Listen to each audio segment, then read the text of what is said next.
Hi, welcome to Saudi Venture Hub podcast. My name is Dagmara, and today we have a very special guest with us, Martin Lerchner. Welcome. Today we're going to be talking about leadership because that's what Martin specializes in. He holds a PhD in business administration and has dedicated years of studying of different leadership formats and has had a very interesting journey. Traveling the world and looking at various different cultural differences. So today this is what we're gonna take a look at, and thank you so much for joining us today, Martin. Thank you for the invitation, Dagmara. It's nice to be here back again. I have been already a few times here in Saudi Venture Hub, and I'm happy to be back, especially now in this holiday times. Thanks a lot. So looking forward to have a good discussion with you. That's right. Fantastic. So let's maybe start with your journey, because it's not a very typical academic journey. And I appreciate and I love how you've managed to combine the theory and the practice, right? And I think this is kind of a very important balance. All right. So tell us a little bit about your career and some highlights, just to give our audience a little bit of an overview of what you've done. Happy to do that. So I'm originally from Austria. I'm from Salzburg, from the mountains. I lived there for 20 years and I had a hard time in school, to be honest, a very hard time. And my parents really pushed me through. So I was finally able to manage to get my bachelor in business done at the age of 20, and after my military service, finally I went out to Germany. I had this vision to build up a business. It was always in me, this entrepreneurial spirit. And I had this gift of my father, gave me a computer when I was young. So I started developing software very early. And this really helped me to get a quick start in Munich. And by the age of 23, I set up my first company, my IT company. We basically developed CRM systems, large systems for banks and insurances mainly. And then after a few years of doing this, of really getting into business, I felt there is something missing within me besides money and bits and bytes and this pure business focus. So I decided to exit this life and this business also. My partner took it over, good arrangement, and I went to India. There was a different calling which I was following at that time, 27. I was this age, and I went to Kolkata and worked for Mother Teresa. Wow, okay. In the House of the Dying for half a year. And this was already part of my leadership transformation, which I was going into, which I was not aware at that time. Mm-hmm. But what I learned is the EQ, is the empathy, is the emotional intelligence. And before I was only focused on the IQ. Right. So this was the first transformation which I really learned. And so it happened in this half a year that in the working for Mother Teresa, and it was basically really, it was feeding dying people there, feeding sick people, washing them and having this Indian experience, this social experience. And there I came to know monks. They came in and said, Martin, come with us, you want to learn meditation. Okay, interesting, yeah. So I went with them, and I really went deep into silence, into quieting my mind. And what I learned there is, call it spiritual intelligence or call it clarity. And so all in total, I was 4 years basically in India. I was living for 2 winters in the desert near Pakistan. But I always went, from time to time, I had to leave India because it was intense also. I lived in Japan for a few years. There I did Zen meditation. I lived in China. I lived there with a Tai Chi master. I spent half a year in Australia and New Zealand, learned permaculture and did skydiving. So it was really 4 years kind of. My base was in India, but it was 4 years traveling. And this was a very intense personal leadership transformation, which I experienced. And then after that 4 years, I came back to Europe. I went back into business, and I studied an MBA. And in that MBA, which was a leadership and management MBA, I really worked out academically what I learned in India. My Leadership 3.0 concept, this is how I called it, which I published a book later on. And I went back into business, but not again into IT. I went into management business because I had this transformation already within me. Right. From the IT to human management, to getting things done. And I was able to come back quickly to a former client also, which is BMW. I got there some projects, and then I went into Audi, and I was able to set up a team of people also. And then after a few years, I set up a new company again with a new partner. Audi took it over. Mm-hmm. This was 2012. They took over my people, all right, and this was for me the time to have another exit, and I went back to Asia. Right. And I really took the globe and asked myself, where am I going now? And I chose Singapore would be a good hub. It's a little bit more developed, not that difficult as India. So I went to Singapore, and from there it was clear after a few months being there that I'm not only offering my service anymore, but I like to set up a scalable business. So it happened that Rent a Manager was created, that brand. And so from there... Which is there, the service that you're offering yeah, now, which is the basically. service which we were offering now for the last 15 years basically, which spread globally, because we had mainly German clients there, which wanted to set up a factory, for example, in Singapore, or later on in China, or later on they asked us, can you move a factory from China to Korea, for example. Those were those kinds of projects we were doing. It's a 2-year project, this Right. one, for example, which we did, or turnaround situations. So we'll talk about Rent a Yes, Manager please. as well a little bit later on. Yeah. But I think what's really interesting Yeah. here is that in your whole journey, you've really been able to learn that adaptability to different markets, to different scenarios, Yep. and actually expand a little bit more on that emotional intelligence, what you called, which is something that is maybe not. Or it's actually critical for a transformation economy like Saudi Arabia Yeah. right now. Yeah. And I think if we were to just quickly take a look at the Saudi environment right now, what is something that you feel that the companies are going to face as a challenge right now, and Yeah. what do they need to prepare for? Yeah. What kind of opportunities can they seize in this market based on Yeah. kind of the vast plethora of Yeah. different scenarios that you've seen up to date? Right. Thanks for the question. So it's interesting what I'm experiencing now, being focused half a year here on the ground, but in total, I'm half a year here focused on Saudi Arabia and coming and going here. I'm learning a lot of hearing about the organizational transformation, the institutional transformation, enterprise transformation. That's also what I'm doing, what we are good in, what we do with Rent a Manager. But what also is important and what needs to be considered is call it leadership consciousness transformation, which means people also need to develop. And this, I believe, where the emotional intelligence comes in, the empathy, because you need to grow inside also in order to grow also outside. It's both. It belongs together.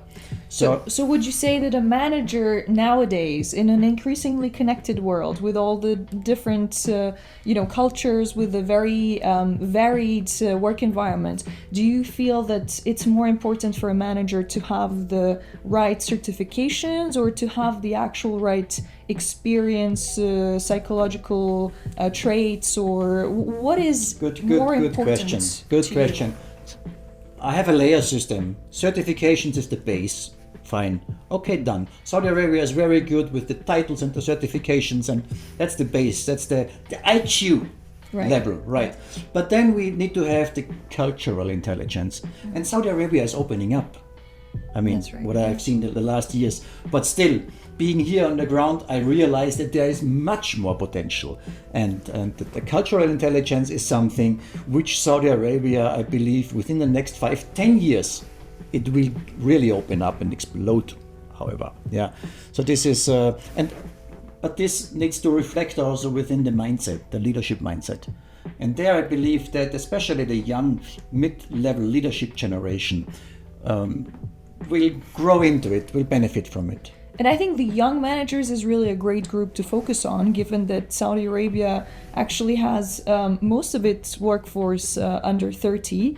And so it's going to be a really big topic now in terms of like educating the new waves of managers who are going to have a pivotal role for the Saudi economy moving forward. So what is a piece of advice that you would give to Saudi managers now looking at, you know, the entire growth happening in Saudi Arabia and potentially them having to step into roles within foreign companies, local companies, and really being the best person that, you know, this country will need? Yeah, interesting. We have to develop a program for this, I believe, really, yeah. I mean, one thing I realized here, and those are really basics which I learned and practiced already 20, 30 years ago in all my German companies which I worked for, is this feedback culture, for example, which is just an integral part of every team building workshop, leadership development workshop which we do. And this is still something very basic in the West, which needs to be developed, cultured here. So to also bring in some critical issues in the right way, in a respectful manner, you know, in a constructive manner. Yeah. So this is something I believe which is important, which comes out on top of my head.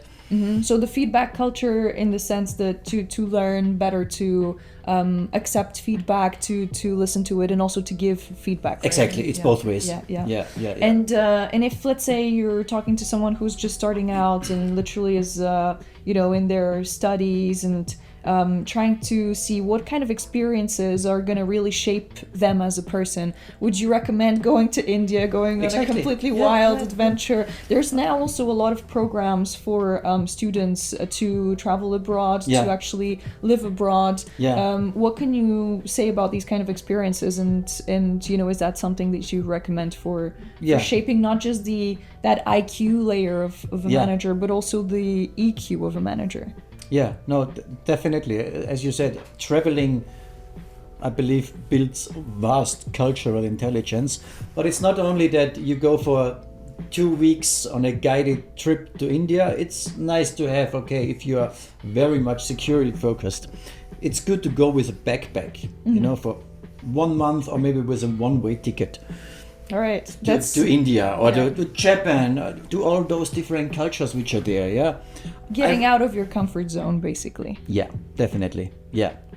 Okay, and so these are kind of the things that you will never learn in an MBA program, right? Having sort of come from. If you want to put it further a little bit, then really do social work. You know, in India, and this was so mind and emotionally for me enriching. I worked for the Mother Teresa, which I told you already. I had the chance to work into slums in India.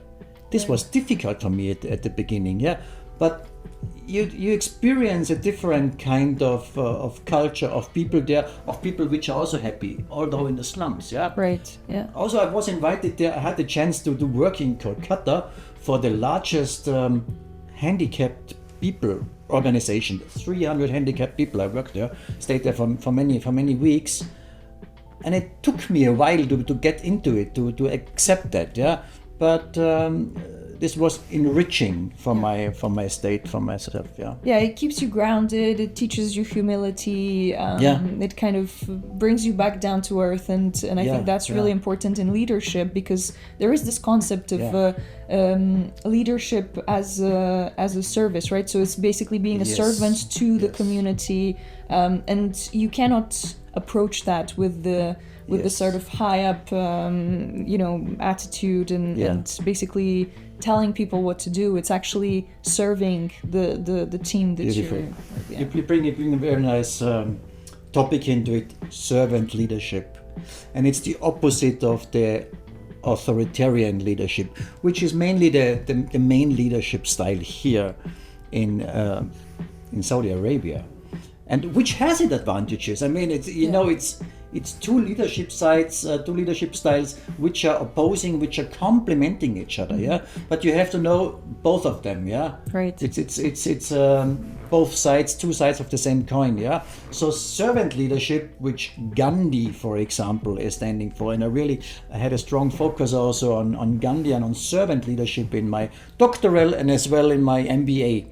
Right. Experience and development. Yeah, that's important to learn. So it's very difficult in a way to learn that from books, right? It's something that you just have to learn through those kind of experiences and those humbling experiences, like serving a community, volunteer work, and this is where it comes in very, very handy. I like it a lot. Humility, as you mentioned, I believe this is one of the words which you have to experience. You cannot really read it and learn it intellectually, because it's an emotional and devotional thing which you have to learn. I like that.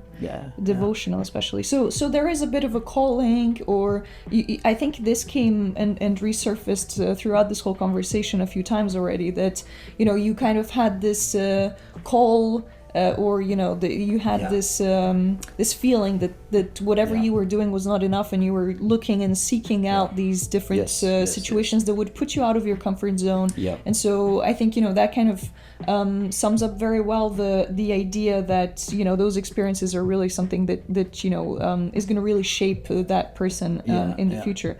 And during these years in your professional life, do you remember any situations where you were really facing an incredible challenge because you really thought there was nothing else that could be done?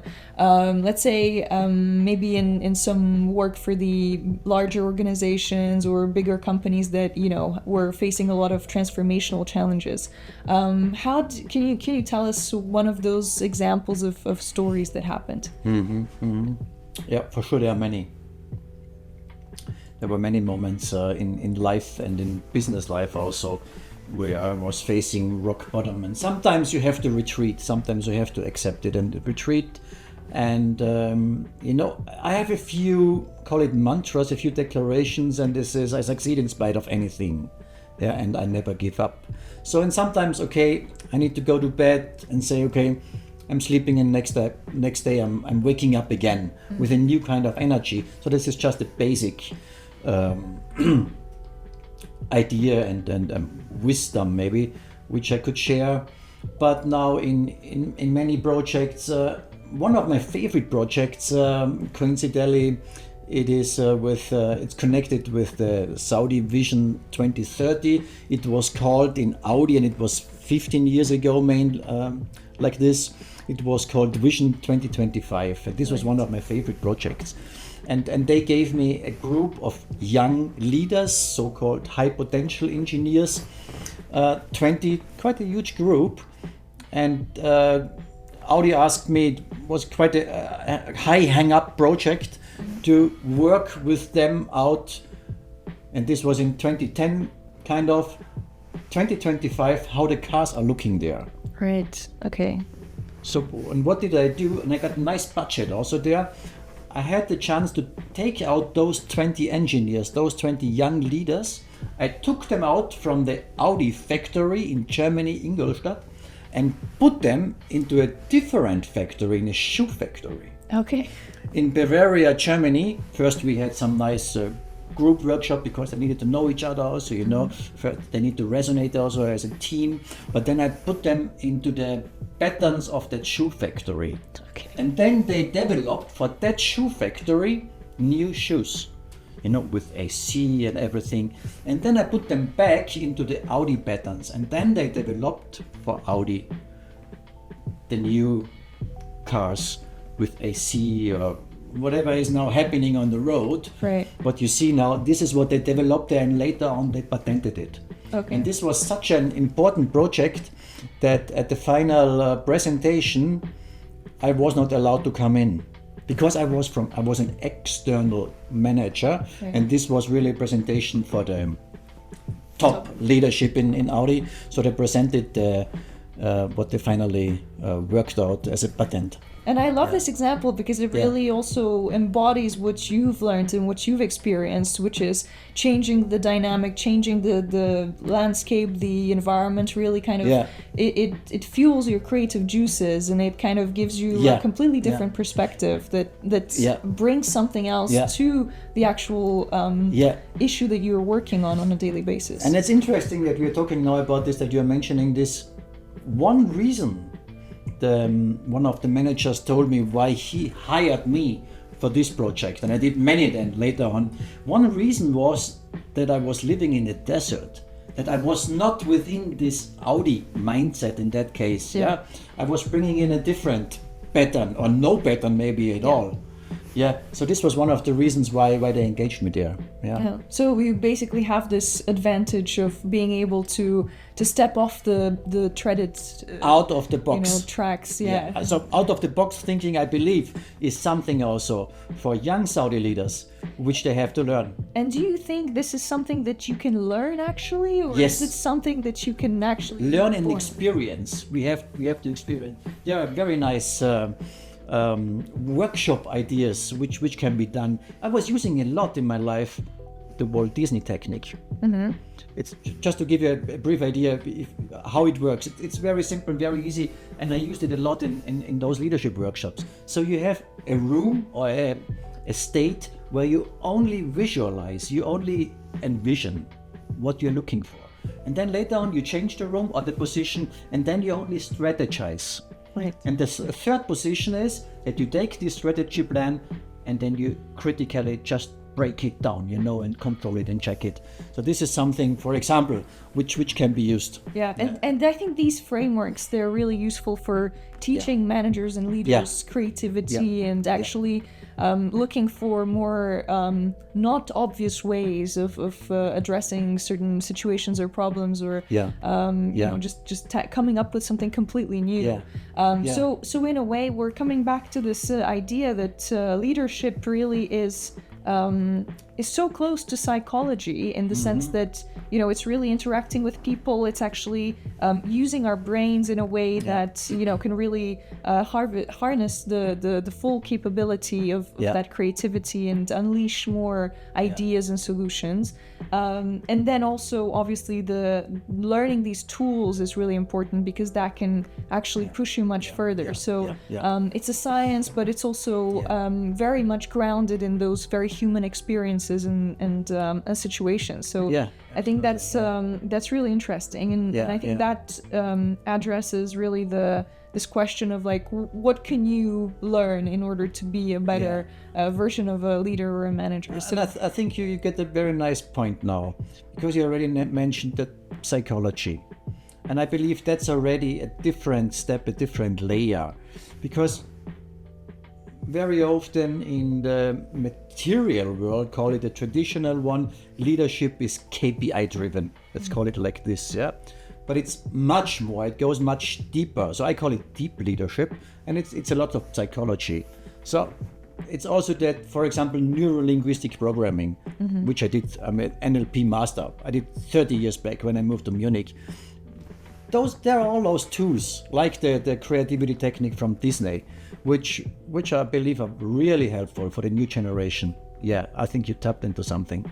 I think it would be really interesting to have these kind of programs that are really, they can go hand in hand with traditional MBA programs, but we could really think of creating something modular for leaders here in Saudi, especially because with such a dynamically transformative economy where organizations, they have to adapt very quickly. I think it would be really interesting to put those leaders through these kind of experiences, really take them out of their comfort zone, subject them to something completely different that could really help to shape them. Because at the end of the day, what does a better leadership within an organization mean for the people, for the economy?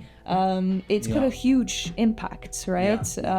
Can you talk a little bit more about the differences that you've observed within the leadership teams that you've trained, or that you've helped to develop, or that you've actually replaced a leader, and how that affected the entire organization?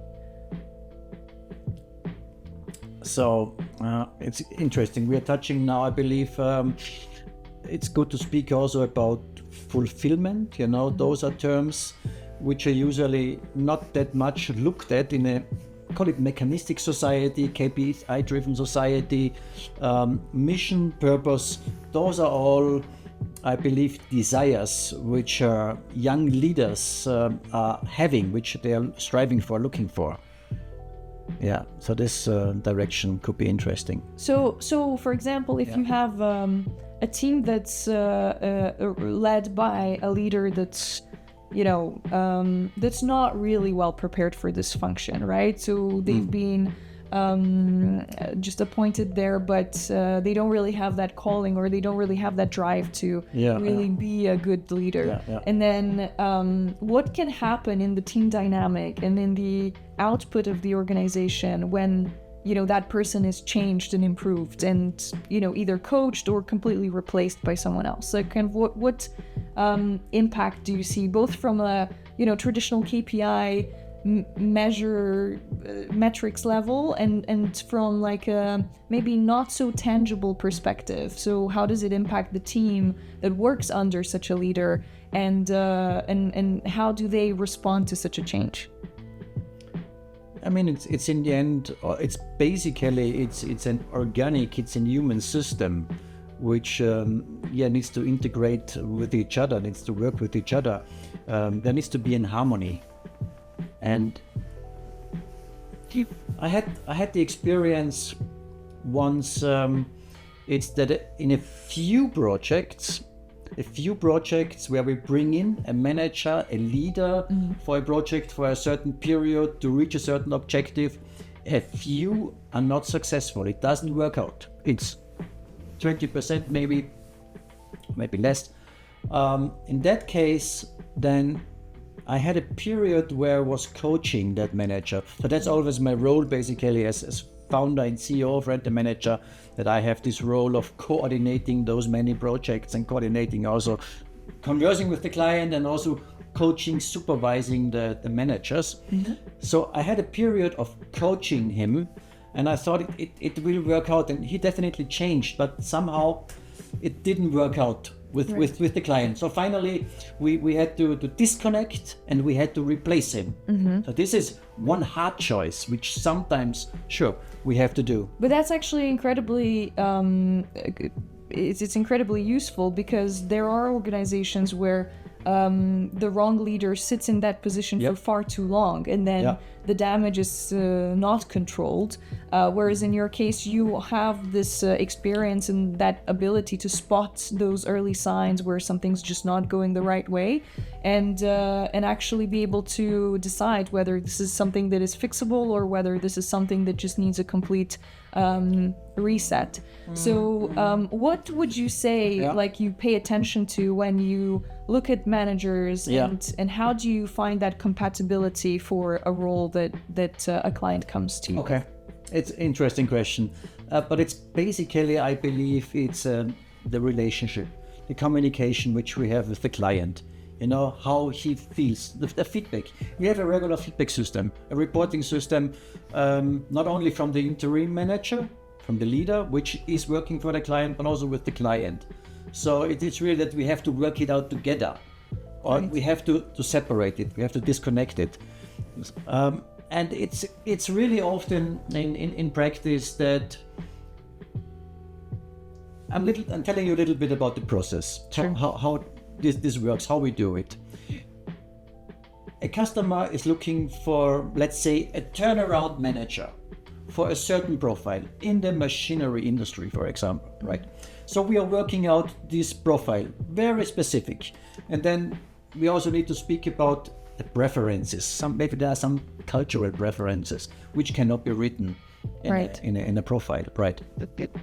And then I have my scouts, my team, and we are going into our vast network, and we are scouting exactly those profiles. So we have no problem with delivering the right manager. This works always very well. And we are getting lots of applications in the process. We're having interviews. We are introducing those profiles and those managers to the customer. And the customer finally will have 3 interviews, for example, and hopefully decides for one. So that's how it works out. And very often I realized is when I am, for example, having an interview with a manager, I feel like, this manager, I don't like him so much or whatever. I'm not feeling that connected, yeah. But I leave my nose out. That's how I see it, because very often I realized that the customer, the CEO from a company, for example, and this manager, they fit very well together. Right. Yeah. So it's really that I'm only connecting, let's say, and keep myself out, my emotions. Yeah. Right. So you basically use your the knowledge and the know-how that you have to be able to assess the leadership potential of that specific manager, but you don't let your personal preferences or taste get in the way to actually get involved in this process. Yes. And very often, I mean, it's first of all skills. You know, they're looking for a manager with 20 years of experience and those skills. And those we are checking, right? The personal preferences I'm leaving out, as you said, yeah. So what about situations where a company doesn't really know what the problem is and they don't know who they're looking for? Do you actually go into this organization? Are you able to take a look around and actually draft this profile of that perfect candidate? That happens constantly. I mean, this is just Brexit, how it works. Sure, we start with an initial profile, search profile, what the customer is looking for, and maybe he has some idea now, and many are telling me, yes, I know what I'm looking for. This is very clear. But then we have introductions, there are interviews, and then they realize, preferably I'm like to have those and those traits, or I'm missing those and those skills. So it's constantly fluid development. Right. Yeah. Well, as you said, it's a bit of the intersection, right, of skills, of those hard skills, tools, and then also the emotional intelligence. So it's a psychology profile that you have to really kind of fit into an organization, and that organization will keep changing as well over time. Right. So do you keep track of like your your managers, and do you actually follow up depending on that organization's constantly changing needs and requirements? Oh yeah, that's interesting what you're bringing in. You bring in, I mean, there's also I see the organization as well, like the individual, like the leader, is having a culture. Sure, is having an empathy or not. Yeah, depends also on which kind of business and which kind of industry you are in. And as already mentioned, we have a constant reporting system. Mm-hmm. Yeah, we have to have it. We get weekly reports from the managers which are working for the customer, and so we see the issues. We have a system which gives green, yellow, red, just simple. Right. Yeah, and sure, green we can leave it running, but with yellow we have to look into it, and red, sure, we have to react. Yeah, it's a running symbol. So, and in that case, and in that way, we are also tracking the transformation of the company. Yeah. That's right. And actually, even for companies that, any company actually could use this system, right? I think it's genius what you've created as a framework here, because it's just something that gives a very a quick feedback to the leaders of the organization about what is going on with the managers. And I think it's really important to have this kind of feedback also, not just from top down, but also bottom up, right? Because at the end of the day, there's the leaders, they affect the lives of the whole teams that are running underneath and who are reporting to that manager. But at the end of the day, it's got to be a balanced situation where also the feedback needs to flow both sides. It's good that you're touching on this. You bring me to another project which I did personally 20 years ago, also for the automotive industry. They asked me to develop a leadership cockpit. Yes. And it brought in, sure, we had to develop the structure with the different departments and different teams. And it brought in the feedback from the bottom to the top, to the leader. And this leader was able, with this cockpit, to present it to the top management of the huge automotive company. And this worked very well in an integrated way. Right, so it's important to have that visibility basically throughout the entire organization. And even when there's a very strong hierarchy within an organization, you still need to actually get that 360 kind of a perspective to be able to properly evaluate where there might be some shortcomings and where you can actually step in to fix something and to continuously improve. And I think it's incredibly important, especially for organizations, because they're going through so many changes right now, and the environment is changing so dynamically that these leaders are actually subject to a lot of pressure, a lot of internal and external factors that they need to keep adjusting to. So I think the role of a manager in Saudi Arabia is very difficult. I think we've pointed out a few of those different challenges that they need to face, but I think there's also incredible opportunities to be in a market like this. So you can basically do things that potentially in other markets would have not been seen, and definitely not at this pace and this capacity. So can you talk a little bit more about some other experiences that you've had that might be you might be able to bring into the Saudi market, maybe some frameworks, maybe some activities that can really help to form these new waves of managers. That brings me maybe a little bit also to the core. Why I am here now in Saudi Arabia, why I'm so focused now here.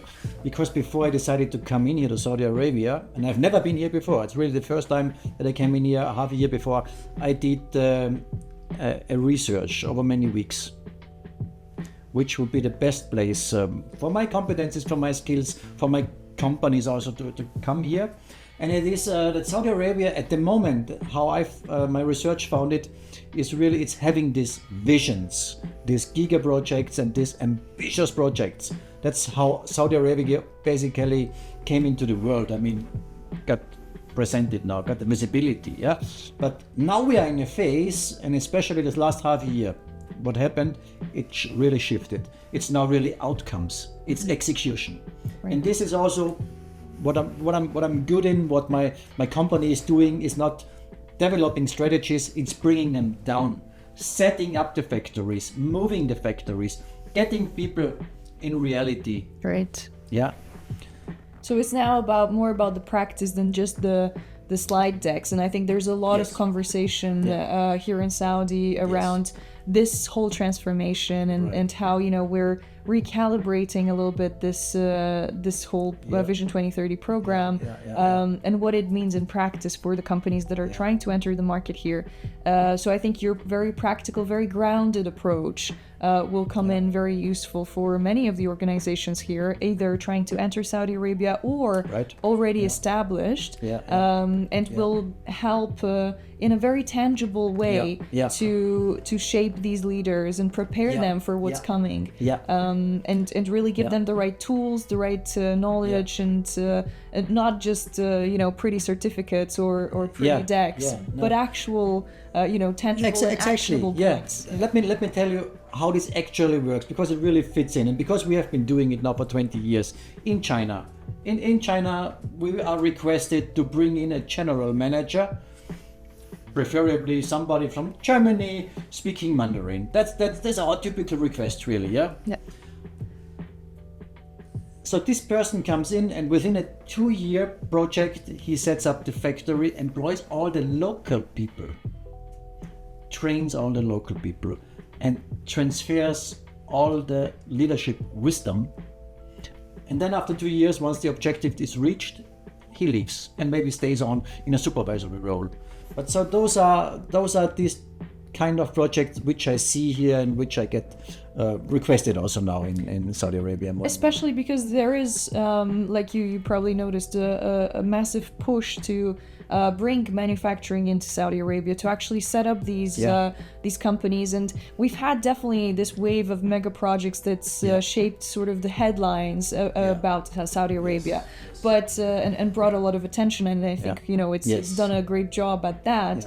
But it's definitely now going to be the era of SMEs, the companies that are actually coming, maybe not as bright and bold as the mega projects, but definitely the ones that get the work done. And so this is going to be interesting for very common managerial issues that are going to be coming up very often. It's going to be for the whole companies that are going to be formed here that will have to take on the role of the companies that hire a workforce here, that actually build the economy, that contributes here to the growth in ways that we've not seen in Saudi yet. And so this is going to be a very interesting time, and I think definitely it starts from the top. It starts from how do we lead these teams, how do we lead the change, the organizational impact that this is going to have throughout all of the industries, pretty much. I don't think there's an industry that's going to be left unaffected by this, which is also very interesting, because you've had experience in obviously a very tangible or very, very technical areas, and I think this is really kind of where a great part of the GDP is coming from, right? It's the heavy industry, it's the manufacturing, and this is really the focus that Saudi is putting on right now. This was my personal focus also, coming from the automotive, later on working as a transformation manager. But so for me, going back a little bit again to my biography, and we kind of stopped also with Singapore. In Singapore, when I set up my scalable rent and manager business, so over the last 15 years, we had projects, we just counted, in 25 countries all over the world. So it started in Singapore, then we were requested, because we were collaborating with these big 4 consultancies. And they asked, do you have a supply chain manager for Singapore? All right, we delivered. Do you have somebody for India? Do you have somebody for China? And so it really spread. And we had in Mexico also, and in Brazil we had projects. And at that point I was not even I did not even need to fly there, because we were, and then also COVID came in, and we were already able to do it. We have this video interviews. Great. But so it's a, what I wanted to touch on is the scalability also, which Saudi is focusing on, and which can be offered, which can be solved through doing that. True. It's definitely, like, the changes are unprecedented, so the scalability is an important factor. And just if we were to compare all these different cultural differences, at the end of the day, you've been to many countries, you've been to many organizations, you've seen them from the inside, you've gathered a lot of intel about a lot of different management techniques and frameworks. What are things that don't change across these different places and times? Oh, interesting. Don't change, It's a human connection, definitely, especially here in Saudi Arabia. That's what I'm learning here. You know what I learned also on the side, when I was in Germany and set up my first business, I went into business manners, business etiquette, and I really became a trainer for business etiquette. At one time I had, in a 5-star hotel for 120 people, I had an event organized where I spoke as a trainer and trained them the right manners for a business dinner on how to eat and how to converse. And then I went to India. In India, I was eating on the ground with the fingers. Later I went to Singapore, and in Singapore, for example, when you meet somebody the first time, you give the business card with both hands turned towards him. That's Singapore. Here, no business card. Here you meet in those machilis, I believe you call it. Majlis, yeah. Right, yeah.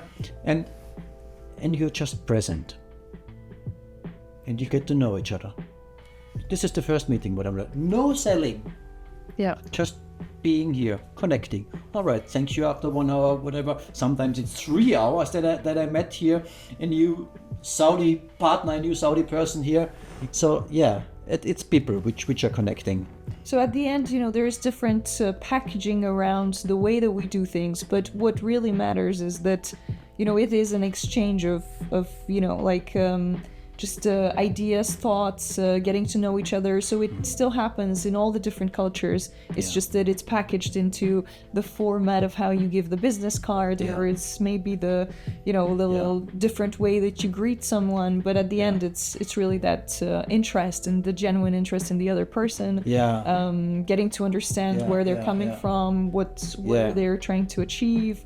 So that's really interesting. And I think if you look at the different cultures and the different ways that companies operate across the globe, actually the bottom line is that everybody will have their own objectives that they're trying to meet.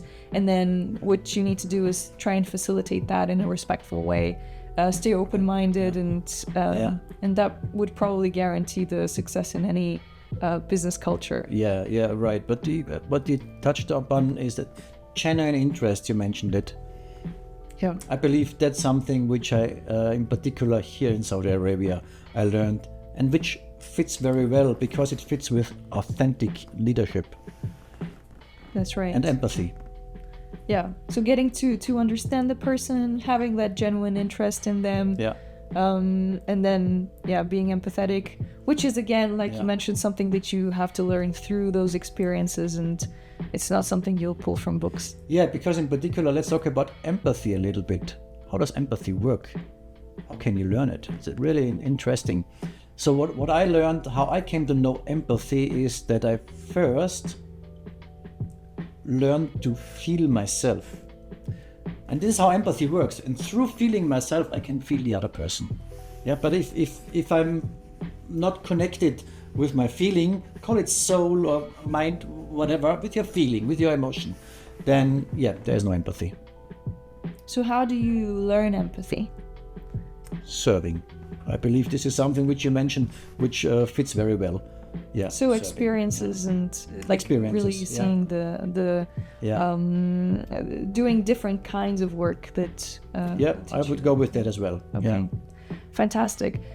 So just to wrap up, Martin, if we can have just to give our audience a little bit of an understanding of what kind of value can you bring? And I think we're going to have a lot of interesting also ideas that we're going to be developing here together. Yeah. But if you can actually share, what kind of companies come to you for? What kind of opportunities can you open up for them? And where can you actually bring value to the table for established or for establishing companies here in Saudi Arabia specifically? I would say it's two things, and which is also connected with my competencies in management and leadership. So one thing is getting things done. For example, setting up a factory, turning around the company, getting done a transformation project, to put it in general terms now. So that's one thing, one arm, and the other side is, call it leadership development. That's what we spoke about now.